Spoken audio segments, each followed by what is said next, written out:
entender melhor. Quando começa a fazer a pesquisa propriamente dita, de ir lá para o campo, conversar com as pessoas, fazer entrevista, ouvir a versão de quem sofreu ou está envolvido com aquele tema, a gente percebe que o aluno começa a ter um pouquinho mais de maturidade sobre aquela temática, entender de uma maneira menos preconceituosa ou menos estigmatizada, e começa a ter um pouco mais de noção de outras realidades, né, que não são que é a aplicação da teoria na prática. Então, analisar como é que funciona o sistema policial, como é que funciona essa questão da segurança, o que se construiu como identidade de policial, o que é adoecer dentro da polícia, o que é adoecer no sistema educacional. São adoecimentos, a gente está falando de depressão, por exemplo,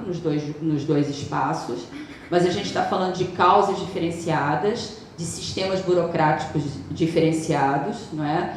Então, de sistemas de poder diferenciados. É diferente você trabalhar numa instituição escolar, ou numa academia, ou numa delegacia, né? Então, é importante, na academia, a gente leva esses fatores em consideração para poder fazer uma análise um pouco mais amadurecida, e não aquelas coisas, você ouviu isso se torna verdade.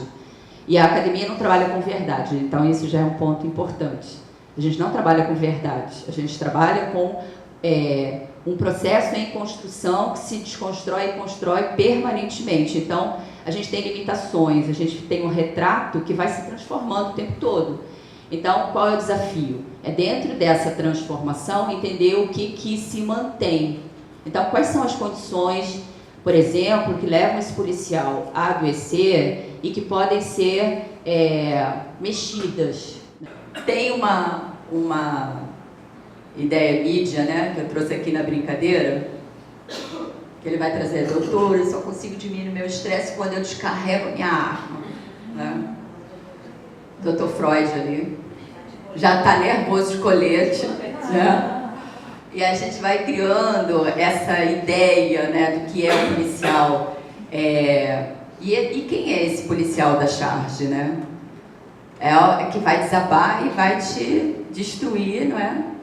E aí a gente tem um contraponto de quando a gente começa a fazer pesquisa, da importância de você trazer um pouco mais de bem-estar para esse grupo, da gente atuar nessa área de não ficar como o da charge ali, né, defendido. Claro que quem já está aqui fazendo estágio de clínica sabe que a gente vai usar nossas defesas também, ainda mais quando a gente ainda está começando, né, cheio de fantasias.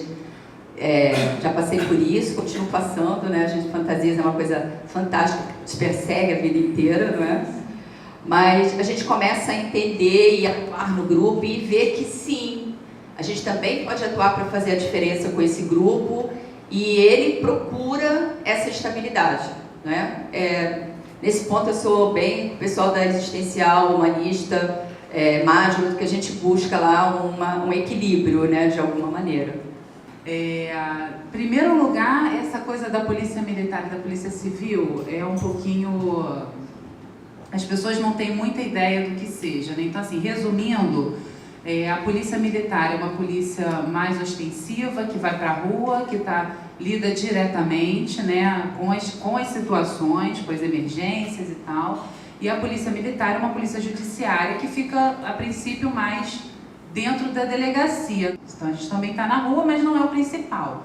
O nosso é o trabalho interno, né, o inquérito e buscar provas. Até na própria questão de buscar as provas, a gente tem que ir para a rua.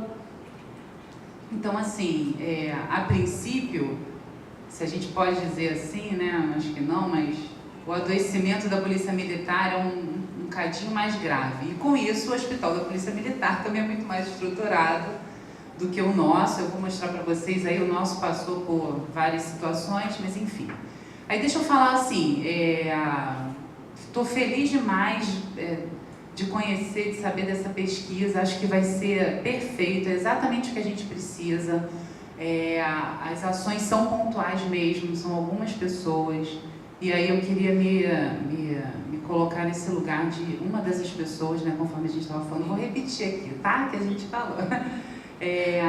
Eu sou policial civil, né? Eu entrei no concurso da polícia, eu já era psicóloga e trabalhei alguns anos em delegacia e comecei a ver que os policiais dentro da delegacia estavam suplicando ajuda, né? Estavam extremamente adoecidos.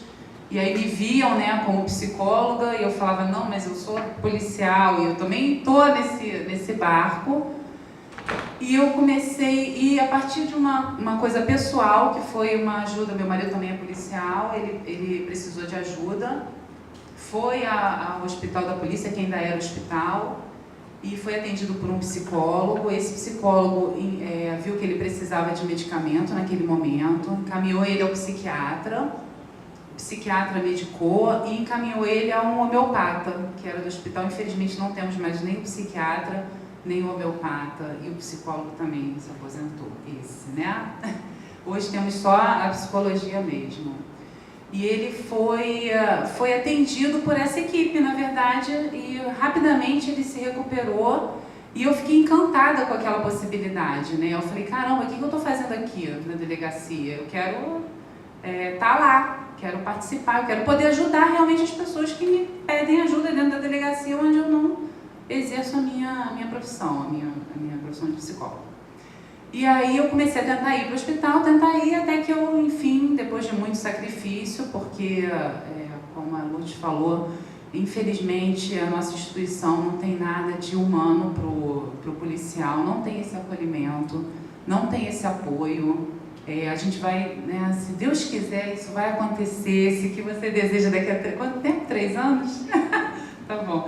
Daqui a 3 anos a gente vai voltar e, assim, pelo menos nós vamos fazer o que a gente puder para implantar isso, né, de alguma forma, para que o policial tenha esse acolhimento. Então, vamos fazer o que nós pudermos, sabendo que a gente tem, né, as barreiras que são burocráticas e tal, de falta de interesse, mas me parece que hoje o cenário ele é mais favorável a isso, sabe? Que nem eu te falei, eu sou poliana, acho que tudo vai dar certo, vai funcionar, mas eu tenho essa sensação de que o cenário, com a doutora Sânia e, né, o novo chefe de polícia também é muito comprometido, né, com essas questões mais humanas. Eu acho que ele é filósofo, se não me engano, também. Então, vamos conseguir fazer. Algumas pessoas que estão pensando em se aposentar, mas tem uma dificuldade enorme de se desligar dessa realidade. Assim, o serviço policial, a gente fala que é exclusivo, né? Você só pode ser policial, e o policial leva isso ao pé da letra. Então ele é policial 24 horas por dia. É difícil o policial conseguir, que é também uma coisa que a gente precisa começar a trazer para eles da importância disso. É difícil o policial ser outra coisa. Então ele é policial na delegacia, ele é policial na rua, ele é policial em casa, ele é policial em todos os lugares, né? Só que essa exclusividade é só em termos profissionais, né? É só para não ter outra profissão, né? Não é assim em termos pessoais.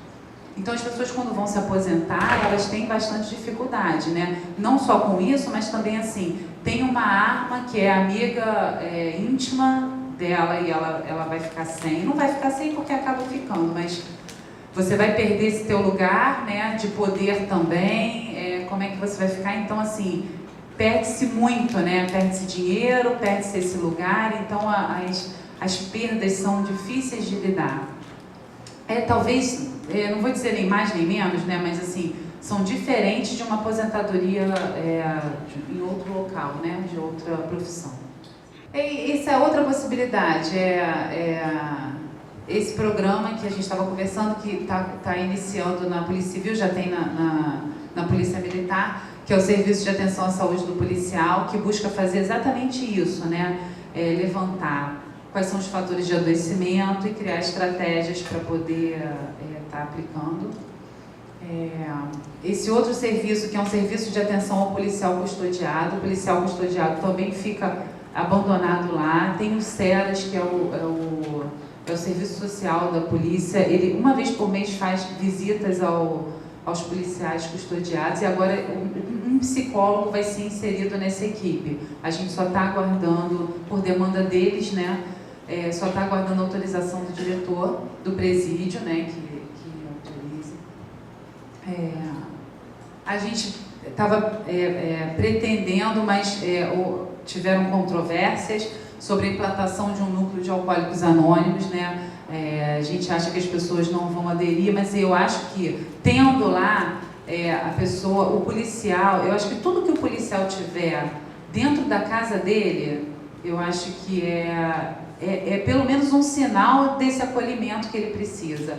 E os índices, com certeza, vão se modificar se tiver esse acolhimento. Então, eu acho que, nesse sentido, esse núcleo lá dentro, mesmo que não tenha adesão de início muito grande, vai ser importante. Quando você estava discursando, eu comecei a analisar. Realmente, não é que ele seja um herói, mas o fato dele ter um distintivo, o fato dele ter uma arma, faz aquele diferencial na vida dele. Ele pode salvar uma vida, ele pode se colocar diante de um assalto.